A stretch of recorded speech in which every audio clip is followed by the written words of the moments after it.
So, dito na po kami sa loob ng gingerbread house. Papasok na po kami.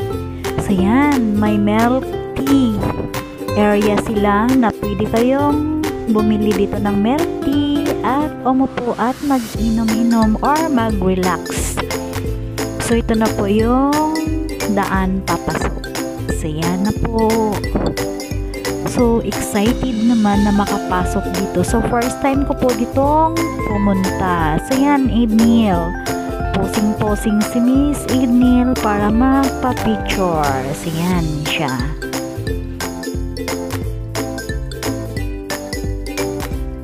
Ano po yung daan papasok sa loob ng gingerbread house. Ang gaganda, ang dami nilang views na magaganda sa loob. So, exciting. Yan na po, nakikita na po natin yung gingerbread house. So, yan, ang ganda.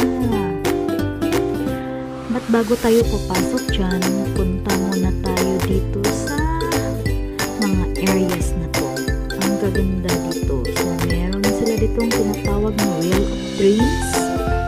At dito naman sa gilid, meron din silang tinatawag na dream catcher. So, pasukin natin to kung ano yung nandito dito. So, let's go! So, may kasama ko ako si Ednil. Ayan na po. So, yan po yung dream catcher. Wow! Ang ganda. So, we will take picture here muna at tatanungin natin kung ano ang dapat gagawin dito. So, yan. So, yan po. Ang ganda po dyan sa loob. So, magpipicture muna tayo. So, ito po yan. Yan. Yan po. Dyan po pinakabit yung mga dreams po natin. So, mag-ask po tayo ano yung gagawin natin dito. So, yan pala. May dream board. Ilagay mo yung dreams mo dyan. At ikabit dito. So, lagyan mo na yung date kung kailan ka pumunta. At yung dreams mo. So, yan na po. So, si Evelyn tapos na po siyang nag-sulat. So, ikakabit na po niya yung dreams niya. So, sa akin naman, susulatan ko siya ng dreams ko. Then, after that, ikabit ko na dyan. So, nilagyan ko ng date kung kailan kami pumunta para may remembrance po tayo. So, yan na po. Kinabit na po ni Miss Ednil yung sa kanya. So, ako po, ikakabit ko pa yung sa akin. So, ang ganda. Ang ganda dito sa loob ng gingerbread house. Ang dami mo palang gagawin. So, yan na po, kinabit na po natin yung dreams and wishes for 2021.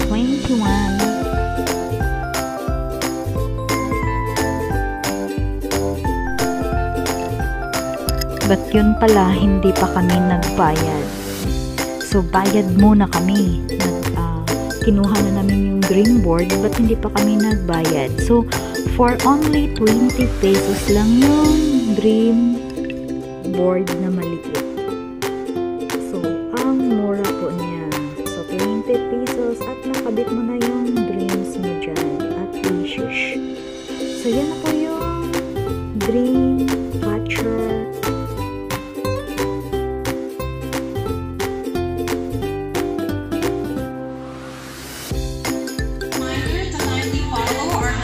Safety protocols while inside the gingerbread house. Number 1, please observe social distancing and stay at least 1 meter apart from each other. Second, please don't forget to wash your hands with water and soap. We have them scattered around the areas by the restaurant, our restrooms, by the exit gate, or at the side of the candy hall. Third, please observe proper coughing etiquette by sneezing or coughing through a disposable papasok na tayo ngayon sa loob ng gingerbread house. Titingnan po natin ang loob nito. So, dito na po tayo sa loob ng gingerbread house. So, dito pala may mga paninda sila na pwede tayong kumain dito or mag-snacks. Yan po yung loob ng gingerbread house. So, may mga menu po sila na siniserve sa atin. So, kami, hindi na po kami kumain kasi bumili na lang po kami para sa mga bata. So, yan po. Yung mga paninda nila dito sa loob ng gingerbread house. Mag-enjoy ka talaga while ikot-ikot. Kasi ang gaganda ng loob.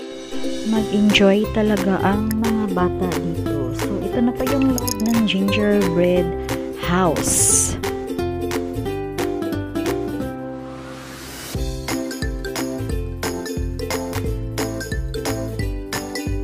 So, ang dami po nilang mga paninda na pwede ninyong i-take out or dito lang ninyo or dine in po. Take out or dine in po, pwede po. At yan po mga menu po nila na pwede ninyong orderin. So, yan po yung loob ng gingerbread house.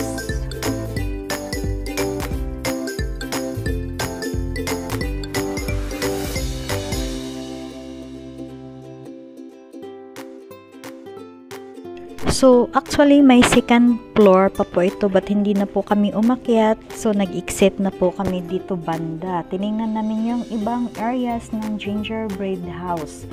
Nakakatuwa talaga yung mga views nila. At ang gaganda pag nagpa-pictures ka. So, yan. Nag-i-enjoy talaga kami. Yan po. Dito may fish spa at saka dito po banda. Meron po silang tinatawag na yan na po yung area na to tinatawag po nila na Candy Village. So yan po. So dito po tayo banda, magte-take po tayo ng pictures. Super excited at super ganda po talaga dito. Yan, kahit ang matanda tuwang-tuwa. Yan po yung Candy Village dito na area.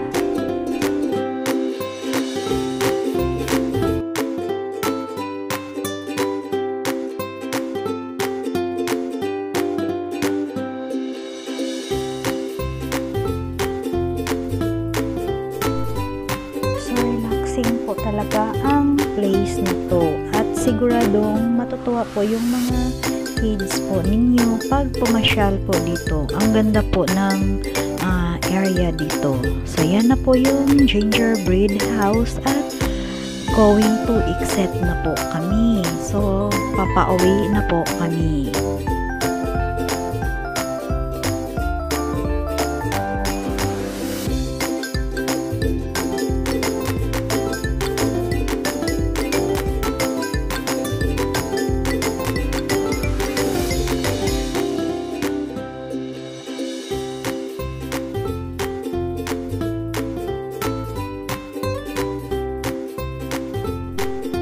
So, meron din po silang area na pwede kang bumili ng mga souvenirs. So, itong area na to, may souvenirs area po sila. So, yan po yung mga paninda nila sa loob.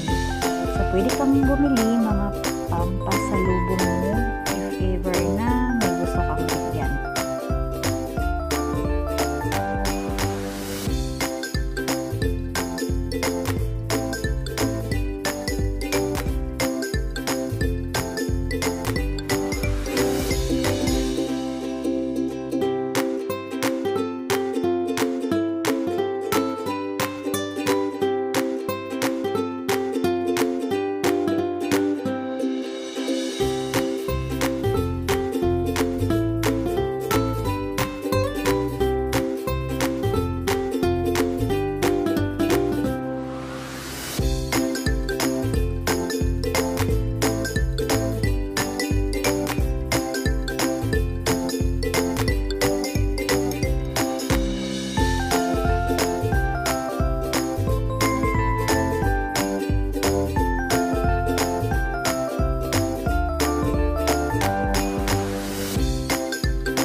At meron din silang event hall. So, pwede ka dito mag-celebrate ng birthdays or seminars or kahit anong gusto mong events na i-celebrate dito. So, nagki-cater din po sila.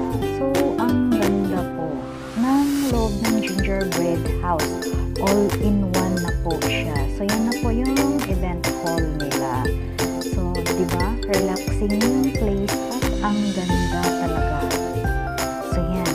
After that, pumasok muna kami sa Gingerbread Museum. So, yan. Tingnan natin ang loob ng museum nila. So, yan. Ang ganda. But before that, nag-take muna kami ng pictures. So, pasok tayo sa loob ng Gingerbread Museum. So, wow! Ang gaganda. So, yan po lahat yung mga designs po nila sa Gingerbread House. So, yan po. Ang gaganda po talaga ng mga designs nila. So, yan.